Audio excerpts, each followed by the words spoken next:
आज आपण दोन असे मिल्कशेक बघणार आहोत जे आंब्याच्या सीझनमध्ये तो एक झालाच पाहिजे आणि एक असा आपण थंड उन्हाळ्यामध्ये हा नक्कीच केला पाहिजे। तर एक आहे आंब्याचा मिल्कशेक आणि दुसरा आहे जो रोज मिल्कशेक। तर चला रेसिपी नेहमीप्रमाणे साधी सोपी आहे, तर रेसिपीला सुरुवात करूया।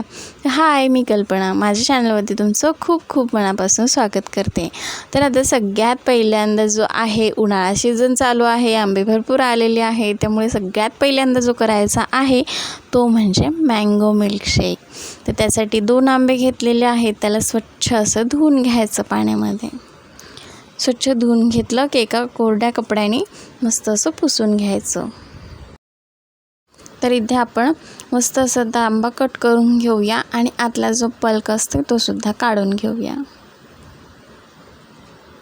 आता ह्या पद्धतीनं ना मी आंबा नुसता कट केलेला बघितला होता, पण म्हटलं चला आपण सुद्धा एकदा करून बघूया कसं वाटतं, जमतंय की नाही। पण अगदी छान मस्त झालं होतं बरं का। आता फोडी थोड्या मोठ्या झाल्या होत्या, पण ठीक आहे, चाललं, मस्त झालं होतं। हे बघ, आपण सहज असं काढू शकतो। आता इथे एक मिक्सरचं भांडं घेतलं ज्यामध्ये हा आंब्याचा पल्प आहे जो तो पूर्ण काढून घेतला।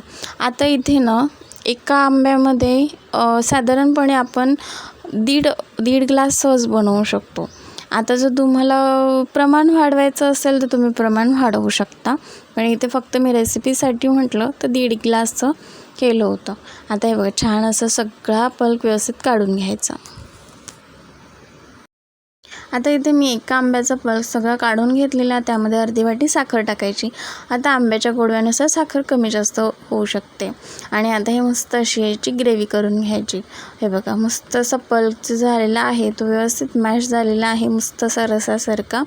आता हे जे आपण मिक्स करून घेतलं त्यामध्ये ना 1 ग्लास एवढं दूध घ्यायचं। आता तुम्हाला किती करायचं आहे त्याप्रमाणे दूध कमी जास्त करू शकता। मी ते 1 ग्लास करत आहे त्यामुळे 1 ग्लास दूध घेतलं। आता हे परत एकदा मिक्सरला असं फिरवून घ्यायचं आणि जे थोडंसं आपण कट केला ना मँगो, तसंच थोडंसं कट केलेलं बाजूला ठेवायचा आणि तो जो थोडासा उरून ठेवला आपण तो ग्लासच्या अगदी सगळ्यात खाली टाकायचा।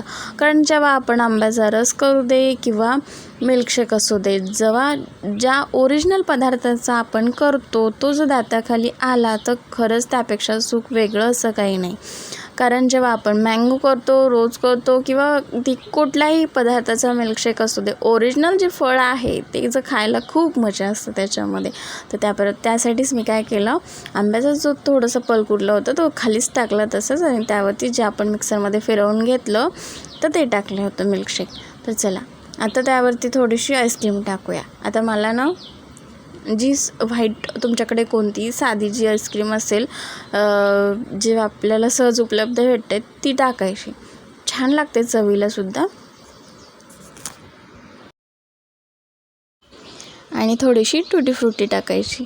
आता असं नाही की एवढ्या सगळ्या गोष्टी मिल्कशेक म्हटलं तर करत बसायच्या, सहज आपलं साखर टाकली, थोडासा पल्प टाकला, मँगोचं दूध टाकलं तरीसुद्धा आपला साधा सहज सोपा मिल्कशेक तयार होतो।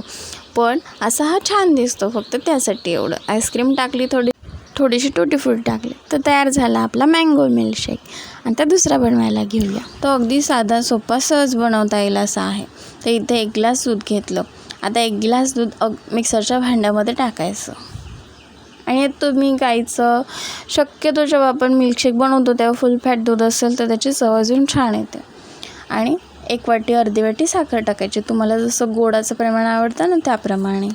आणि आता माझ्याकडे इथे सिरप होतं, रोज सिरप, ते टाकलेलं आहे, त्यामुळे कलर खूप छान येतो आणि आपली रोज मिल्कशेकची चवसुद्धा मस्त वाढते। आणि आता इथे साय टाकायची, कारण आता जेव्हा आपण मँगो मिल्कशेक केला तेव्हा त्याच्यामध्ये जो आपण मँगोचा पल्प वापरला ना त्यामुळे त्याला घट्टसरपणा आला, पण रोज मिल्कशेकमध्ये तसं होत नाही। आपल्याला काहीतरी क्रीम वगैरे टाकली की त्याला थोडंसं घट्टपणा येतं, त्यामुळे मी आपली दुधाची जी साय असते ना ती टाकायची, त्यामुळे सुद्धा घट्टपणा अजून जास्त येतो। तर हे बघा, मस्त आपलं हे रोज मिल्कशेकसुद्धा बनवून झालेलं आहे। अगदी 5 मिनटं पण आपल्याला याला वेळ लागत नाही। आता अगदी साधंच कसं गिलासमध्ये ओतायचं ना, म्हणून त्यामध्ये थोडीशी टुटी फ्रुटी टाकायची आणि जे आपल्याकडे इसेन्स होतं ना रोज मिल्कशेकचं, ते इसेन्स थोडंसं बाजूनी टाकायचं, जेणेकरून दिसायलाही छान वाटतं, प्यायलाही सुद्धा छान वाटतं। आणि जेव्हा आपण बाहेरची गोष्ट घरी ट्राय करतो तेव्हा ती अगदी बाहेरच्यासारखीसुद्धा दिसायला पण छान दिसते. मग असं थोडंसं ग्लासला डेकोरेट करायचं.